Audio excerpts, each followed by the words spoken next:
Je suis parti en vélo dans le sud-ouest de la France, donc je suis parti d'ici et puis je suis parti voilà, faire un petit périple. Quelque chose que je pensais vraiment impossible lié à mon métier et qui en fait l'est possible vraiment grâce à ce système-là.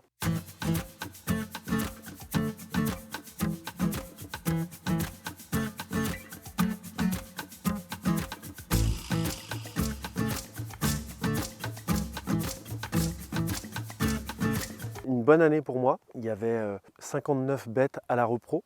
Sur ces 59 bêtes, il y a les 6 génisses laitières derrière moi, elles qui ont croché du premier coup. Et sur les 53 vaches, il y en avait 2 de vides au-delà des 6 premières semaines. Donc là, ça montre bien que c'est très compact. Alors il y a eu un décrochage sans doute, puisque j'ai vu une vache qui était confirmée pleine autour du taureau. Donc ça fait 3 vaches vides hors 6 semaines. Donc c'est vraiment pas un critère aujourd'hui de réforme. Voilà, j'ai 6 réformes à faire pour que mes génisses prennent la place des vaches. J'en aurais éventuellement 3 pour cause fertilité et 3 autres pour d'autres raisons.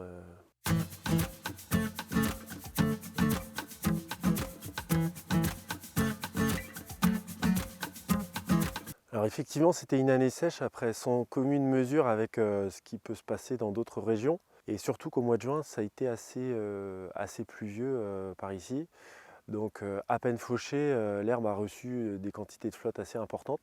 Et donc ça a garanti une repousse et j'ai pu passer l'été plus facilement avec ça. J'ai redistribué du stock seulement en fin septembre. L'autre moyen, c'est de baisser le nombre d'animaux sur les surfaces accessibles autour de la ferme directement.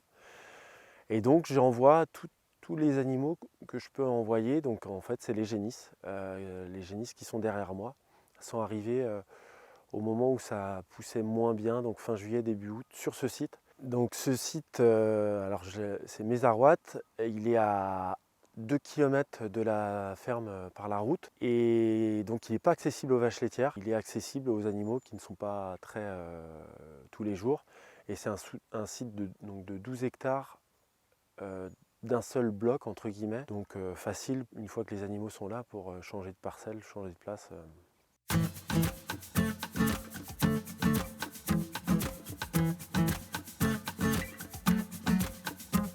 Je suis parti fin septembre, début octobre. Je suis parti un mois. Alors c'est pas tous les ans comme ça, mais ça montre que c'est possible et surtout à cette période-là où l'activité est vraiment réduite et tout ce qui est technique et central dans le système c'est passé.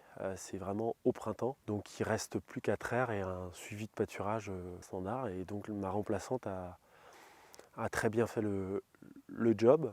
Quelque chose que je pensais vraiment impossible lié à mon métier et qui en fait l'est possible vraiment grâce à ce système-là.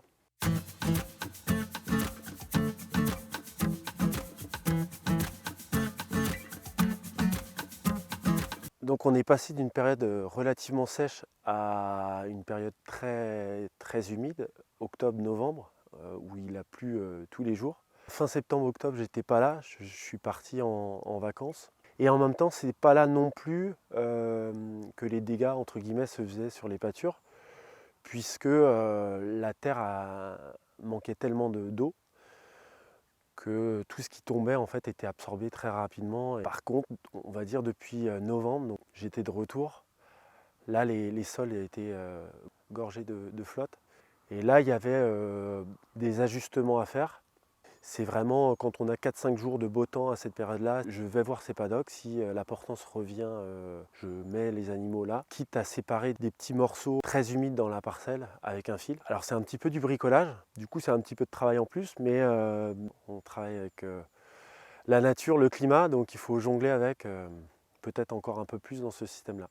Quand c'est des journées très très pluvieuses, l'astuce entre guillemets, c'est de les mettre pas longtemps, les vaches, les sortir 2-3 heures. Elles font le plein d'herbe et elles font que manger dans le champ et elles retournent en stabulation. On peut estimer, alors comme ça à vue de nez, qu'elles mangent une mi-ration journalière en 2-3 heures. Je les ai rentrées la nuit en gros depuis début novembre. Le temps s'annonce pas beau pour la semaine prochaine et les semaines qui arrivent. Donc ce sera aussi la période où je vais les tarir, donc elles vont rentrer en hivernage et moi en hibernation.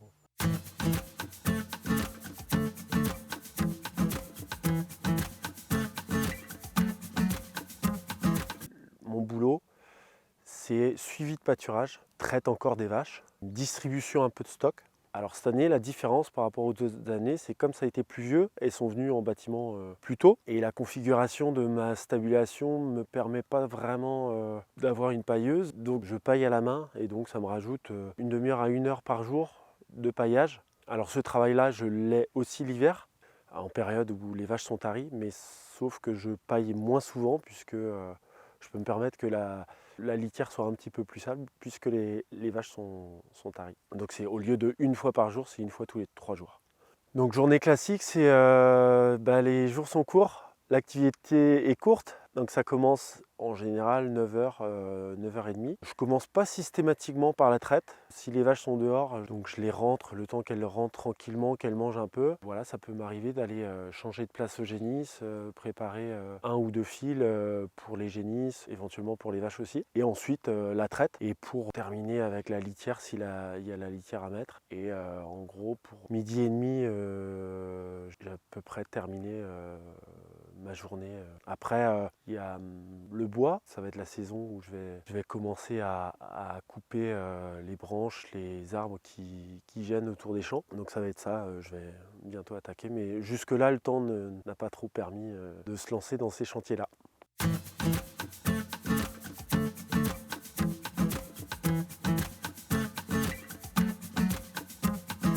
Alors prochaine étape, ce sera le tarissement, puis le bilan de l'année. Voilà, j'aurai fait tout mon lait. On aura fait une année entière ensemble, donc c'est un bon moyen de mettre des chiffres un peu sur l'année écoulée, sur le fait d'être passé en monotraite cette année, qu'est-ce que ça a donné. Voilà, tout simplement.